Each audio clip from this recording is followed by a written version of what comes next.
भारत के स्टील्थ विमान एमके के प्रोजेक्ट से थर्राया पाकिस्तान। चीन तुर्की की मदद से 5वीं पीढ़ी का विमान करना चाहता है हासिल। वहीं पाक का JF-17 भारत के तेज सट्टू के आगे साबित होता है कबाड़। दोस्तों, विमानों की क्षमता के मामले में भारत जिस तरह से लगातार अपनी ताकत बढ़ाता जा रहा है, उससे पाकिस्तान का तो हाजमा ही खराब हो गया है, जबकि खुद चीन का मुंह सूखा जा रहा है। चीन, पाकिस्तान को सबसे ज्यादा दिक्कत भारत के तेजस 2 और एमका विमान से है, क्योंकि ये विमान इतने घातक होने वाले हैं कि भारत के दोनों पड़ोसी देशों के पास इसका कोई जवाब नहीं होगा।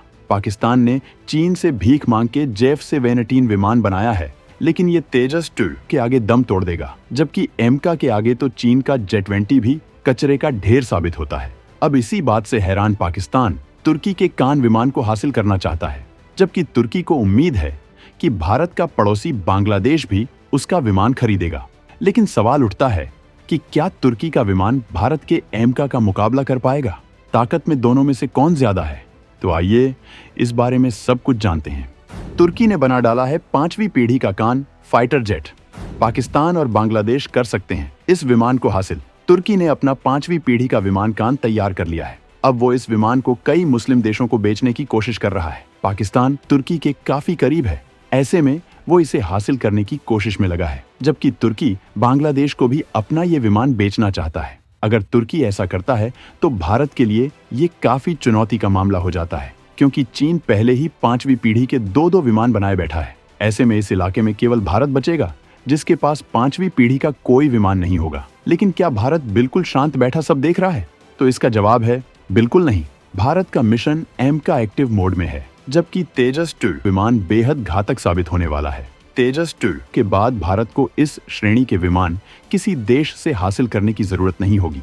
पाकिस्तान की वायुसेना JF-17 विमान इस्तेमाल कर रही है। वो इसे कुछ देशों को निर्यात भी कर रहा है, लेकिन इस विमान में तमाम खामियां सामने आई हैं। पाकिस्तान के JF-17 और भारत के तेजस 2 की ताकत की तुलना हम आगे करेंगे, पर पहले कान और एमका फाइटर जेट के बारे में आपको बताते हैं। अगर हम कान लड़ाकू विमान की बात करें तो कान एक मल्टी रोल स्टेल्थ लड़ाकू विमान है।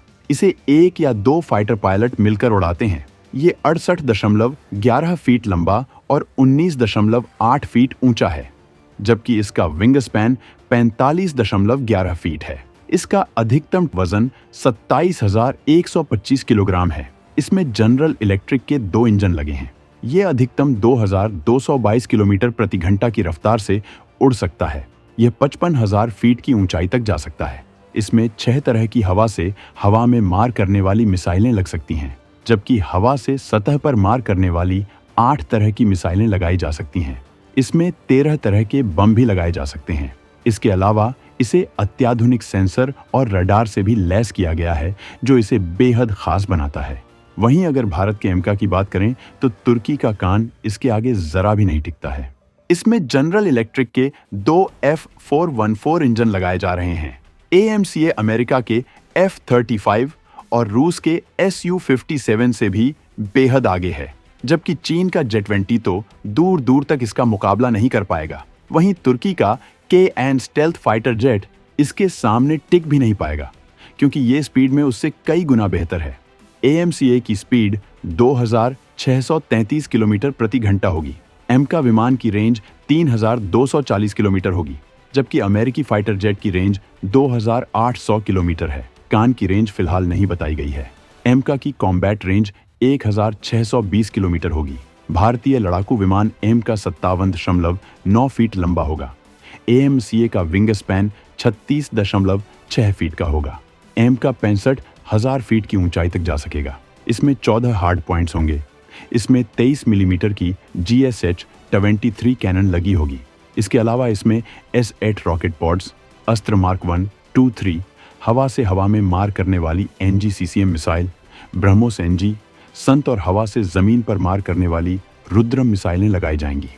AMCA आने से चीन, रूस और अमेरिका जैसे देशों की श्रेणी में भारत भी शामिल हो जाएगा। अब अगर बात करें तुर्की के प्लान की, तो वो बांग्लादेश जैसे देश को भी अपना 5वीं पीढ़ी का विमान बेचना चाहता है। लेकिन ये इतना आसान नहीं है। 5वीं पीढ़ी के विमान का मेंटेनेंस बेहद महंगा होता है। अमेरिका को अपने 5वीं पीढ़ी के फाइटर जेट को संभालने में हर साल 2 लाख करोड़ रुपए खर्च करने पड़ रहे हैं। ऐसे में क्या बांग्लादेश जैसा देश इन विमानों को रखने की हैसियत रखता है? जाहिर है कि बांग्लादेश इतना महंगा सौदा नहीं कर पाएगा। भारत ने खुद इतनी चुनौतियों के बाद भी अभी तक किसी देश से इस पीढ़ी का विमान हासिल नहीं किया है, जबकि फिलहाल भारत की ऐसे विमानों को हासिल करने की कोई योजना भी नहीं है। वो खुद अपने एमका पर ही ध्यान दे रहा है। एमका के 2 वेरिएंट तैयार किए जा रहे हैं, जिनमें से एक है एमका MK1 और दूसरा है एमका MK2। इनमें से एक विमान भारत की HAL बनाएगी, जबकि दूसरा विमान भारत की स्वदेशी लेकिन निजी क्षेत्र की कंपनी बनाएगी। इन दोनों विमानों में तकनीकों में बदलाव होगा। एमका MK2 ज्यादा घातक होगा। पाकिस्तान फिलहाल अपने JF-17 पर भी इतरा रहा है, लेकिन ये भारत के तेजस 2 के सामने बेहद पीछे रह जाता है। अगर हम JF-17 की बात करें तो JF-17 एक अत्याधुनिक हल्के वजन का हर मौसम में उड़ान भरने वाला मल्टी रोल फाइटर एयरक्राफ्ट है। ये हवा से हवा में और हवा से जमीन पर लड़ाई करने के लिए बनाया गया है। JF-17 की रेंज 3500 से 3840 किलोमीटर है, लेकिन कॉम्बैट रेंज 1500 से 1800 किलोमीटर है। JF-17 की रेट ऑफ क्लाइंब 300 मीटर प्रति सेकंड है। चीन के JF-17 जेट में 6 तरीके की हवा से हवा में मार करने वाली, 5 तरीके की हवा से जमीन पर काम करने वाली मिसाइल और 5 तरीके की एंटी शिप मिसाइल लगाई जा सकती है। पाकिस्तान के JF-17 थंडर फाइटर जेट की स्पीड 2450 से 2469 किलोमीटर प्रति घंटा है। JF-17 में 1x23 मिलीमीटर की GSG 23-3 मल्टी बैरल गन लगी है, जो 1700 राउंड प्रति मिनट की दर से फायरिंग करता है, जबकि भारत का तेजस MK2 इससे कई गुना घातक है। इसकी रफ्तार 2385 किलोमीटर प्रति घंटा तक हो सकती है। इसका वजन 17.5 टन होगा।